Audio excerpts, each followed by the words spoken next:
மெய்யன்பர்களே, உங்கள் அனைவருக்கும் எனது பணிவான வணக்கம். நீங்கள் பார்த்து கொண்டிருக்கும் இந்த ஆகாச அருளாமுதம் என்கின்ற காணொளி முழுக்க முழுக்க இறை இன்பம் மெய்யன்பம் என்று சொல்லக்கூடிய மெய்த்தன்மையை நோக்கி சென்று கொண்டிருக்கும் ஒரு இறைவழி பாதை. இது ஒரு வழிப்பாதை.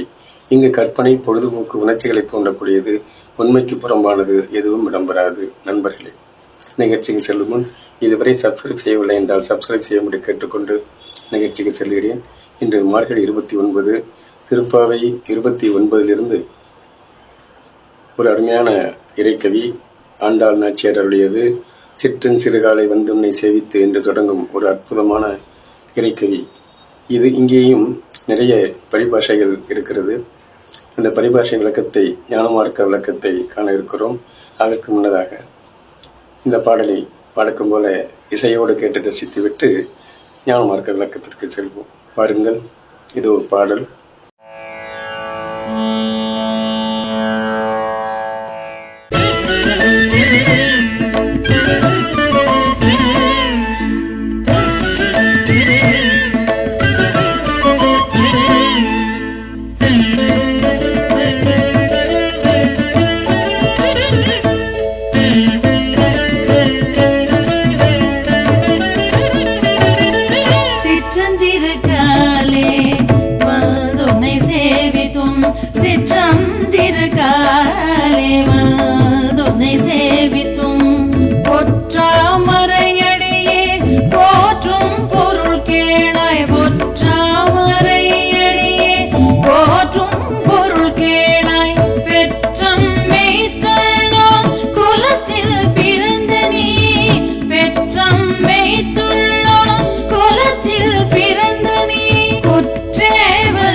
கொள்வான் அன்று காண் கோவிந்தா, இற்றை பறை கொள்வான் அன்று காண் கோவிந்தா.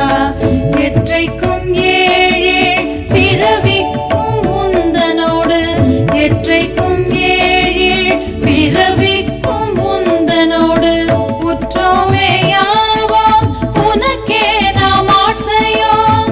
உற்றோமே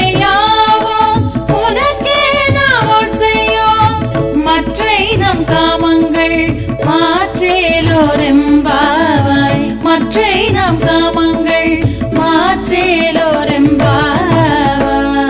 பாடலை கேட்டு ரசித்திருப்பீர்கள். இந்த பாடலில் முதல் வரியிலே சிற்றன் சிறுகாலை வந்துன்னை சேவித்து உன் பற்றாமரை அடியே என்கிறார்.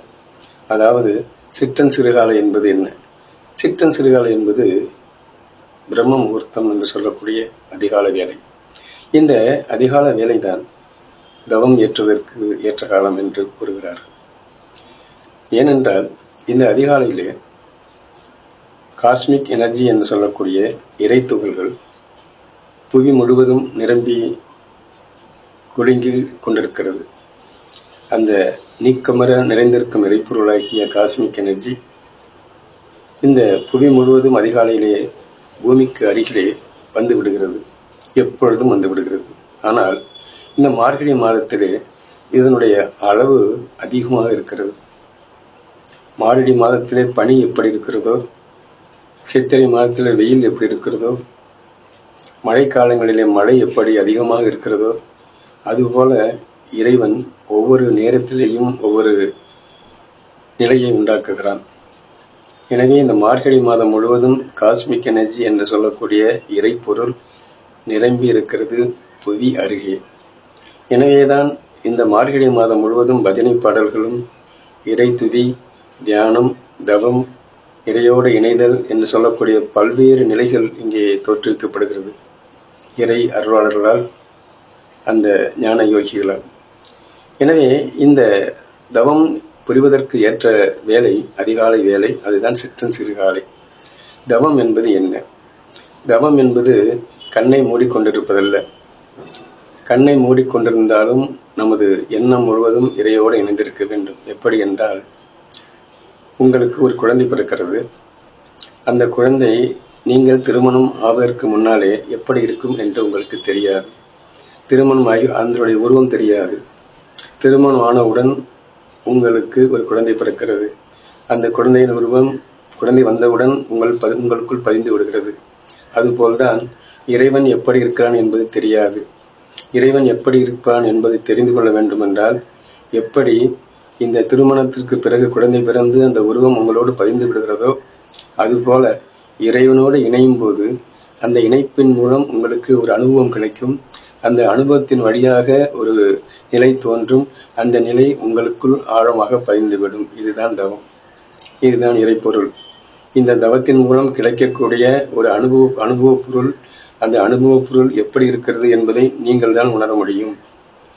உங்கள் குழந்தையின் உருவம் உங்களோடு எப்படி பதிந்து விடுகிறதோ, அதுபோல இந்த இறைவனின் உருவம், இறைவன் எப்படி இருக்கான் என்பது உங்களுக்குள் பதிய வேண்டுமென்றால் நீங்கள் அவசியம் தவம் புரிய வேண்டும். நாம் என்ன செய்து கொண்டிருக்கிறோம்? நம்மை படைத்த கடவுளை விட்டுவிட்டு நாம ஒரு கற்பனையிலே கடவுளை வடித்துக் கொண்டு அதை வழிபட்டுக் கொண்டிருக்கிறோம்.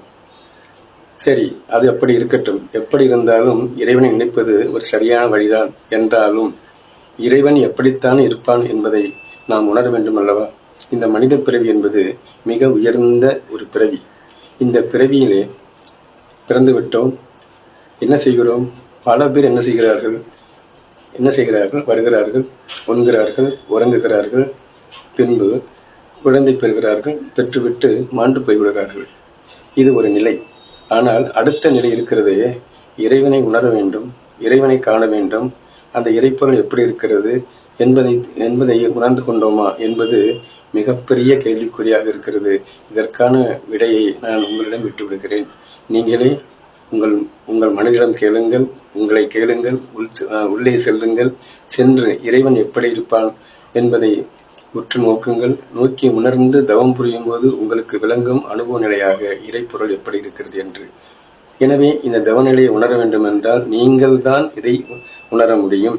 பிறர் சொல்லி, யூடியூப் பார்த்து, இல்லை நான் சொல்லி உங்களுக்கு தெரிய போவது இல்லை.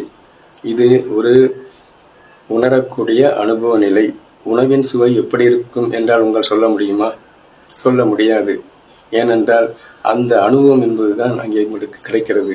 அந்த உணவின் சுவை, இனிப்பு எப்படி இருக்கிறதுன்னு சொல்ல முடியுமா? அது ஒரு சுவை, அவ்வளவுதான். புளிப்பு எப்படி இருக்கிறது? அது ஒரு சுவை, அவ்வளவுதான். அந்த சுவை எப்படி இருக்கிறது என்று கேட்டால் உங்களால் விவரிக்க முடியாது, யாராலும் பதில் கூற முடியாது. இதுபோல்தான் இறைநிலை. இறைநிலை கண்டவர்கள் அதை விவரித்து கூற முடியாது. அங்கே ஒரு ஆனந்த பெருங்களிப்பு நிலை கிடைக்கும். அந்த நிலை கிடைத்தால்தான் அந்த இறைநிலையை உணர முடியும். சரி, இதுதான் தவநிலை. இந்த தவநிலையை அதிகாலை வேளையிலே செய்வது உத்தமம். அது அதே நேரத்தில் மற்ற நேரத்தில் செய்வது உத்தமம் அல்ல என்று சொல்ல முடியாது. ஏனென்றால் இறைப்பொருளை உணர்ந்தவர்கள் நாள் முழுவதும் இறைவனோடு இணைந்திருக்கலாம். சரியா? எனவே இந்த இறைப்பொருளை உணர்வதுதான் முக்கியம்.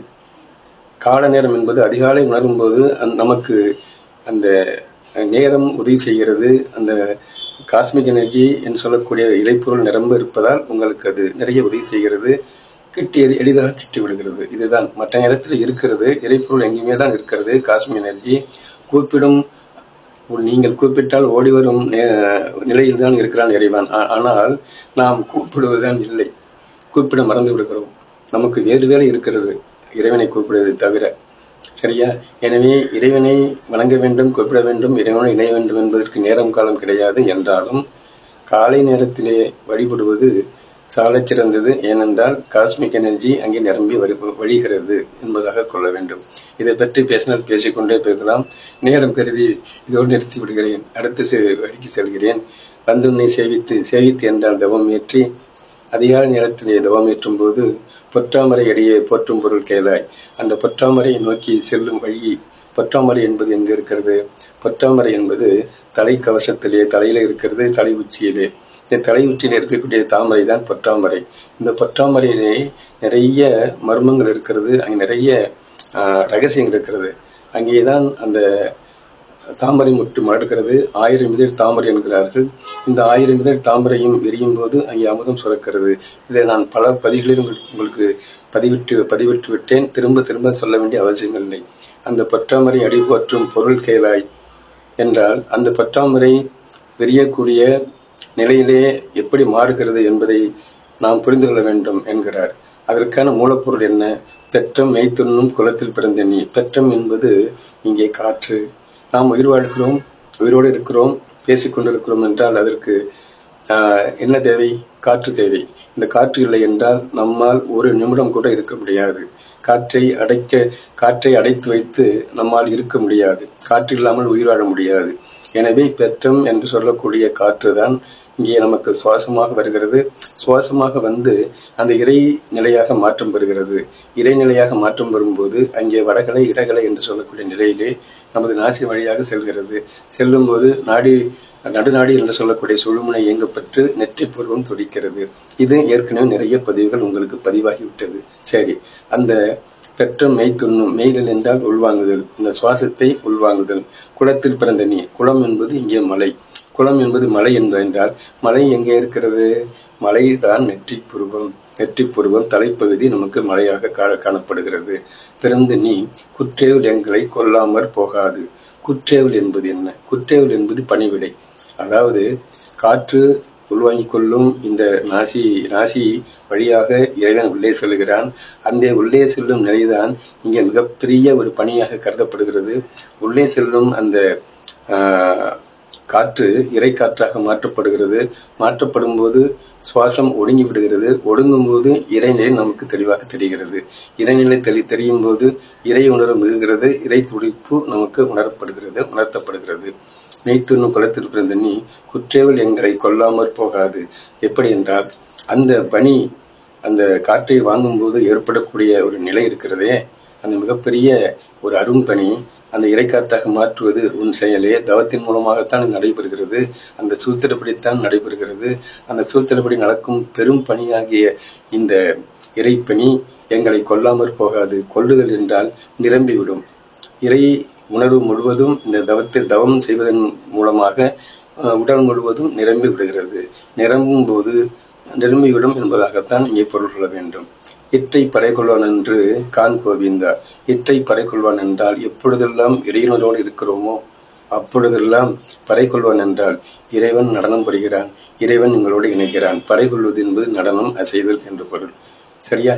அந்த இறைவன் நடனம் என்று சொல்லக்கூடிய நிலை இறைப்பொருள் இருப்பு நிலையாக இருந்து கொண்டு இயக்க நிலையாக மாற்றம் பெற்று அந்த நடனம் என்று சொல்லக்கூடிய பேரின்ப பெருங்களிப்பு நிலையை நமக்கு உருவாக்குகிறது என்பதாக இங்கே பொருள் கொள்ள வேண்டும். கான் என்பது ஒரு காட்சி, அகக்காட்சியாக.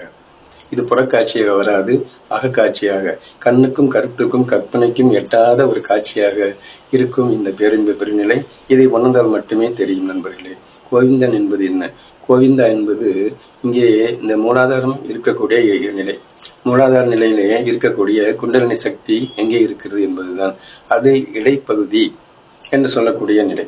கோவிந்தன் என்பதற்கு இடையர், அமுதர் என்று பெயர். இடையர் என்றால் என்ன? இடையர் என்றால் இடுப்பு பகுதி. அமுதர் என்றால் அழிக்க முடியாத ஒரு நிலை. இறைவன் அழிக்க முடியாதவன். அந்த அழிக்க முடியாத இறைவன் இடுப்பு பகுதியிலே மூலாதாரத்திலே குண்டலினி மகாசக்தியாக இருந்து கொண்டிருக்கிறான். அந்த இருந்து கொண்டிருக்கும் நிலையை நாம் என்ன செய்ய வேண்டும்? தவத்தின் மூலமாக மேலே எழுப்ப வேண்டும். நெற்றி புருவத்திற்கு செலுத்த வேண்டும். சக்கரங்கள் வழியாக. எற்றைக்கும் 7 பிறவிக்கும் உண்டனோடு. எற்றைக்கும் என்றால் எப்பொழுதெல்லாம் உன்னோடு இணைகிறோமோ அப்பொழுதெல்லாம் 7 பிறவிக்கும். 7 பிறவி என்பது என்ன? இங்கே ஒரு தத்துவம் வருகிறது, உயிரியல் தத்துவம்.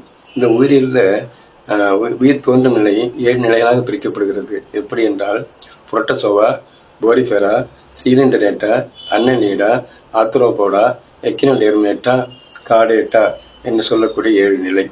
புரோட்டோசோவா, போரிஃபெரா, சீலிண்டரேட்டா, அன்னலீடா, ஆத்ரோபோடா, எக்கினோடெர்மேட்டா, காடேட்டா என்று சொல்லக்கூடிய நிலை.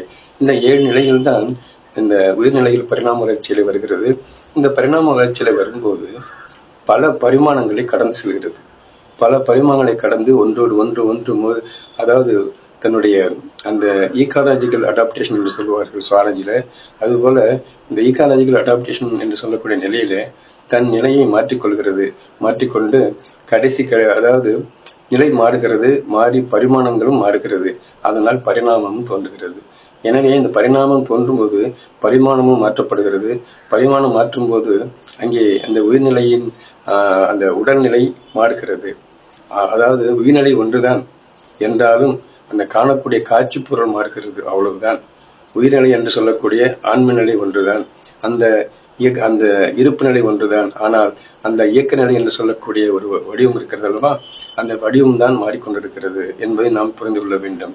7 பிறவிக்கும் என்றால் எந்த பிறவி எடுத்தாலும் உள்ளே இருக்கும் உயிர்நிலையை உன்னுடைய நிலைதான் இந்த உயிர்நிலை, அதை நான் உணர்ந்து கொண்டேன் என்பதுதான் இங்கே ஒரு கருத்தாக வைக்கப்படுகிறது. உற்றனோடு அந்த நிலை புழுவாய் பிறக்கினும் புண்ணியா உன்னடி என் மனத்தே வலுவாதிருக்க வரந்தர வேண்டும் தொழுவார்க்கு இறங்கி இருந்து அருள் செய் தெரி பாதிரி புலியூர் செழுநீர் புனர்கங்கை மேல் வைத்த தீ வண்ணனே என்பார் அப்பர் பெருமான்.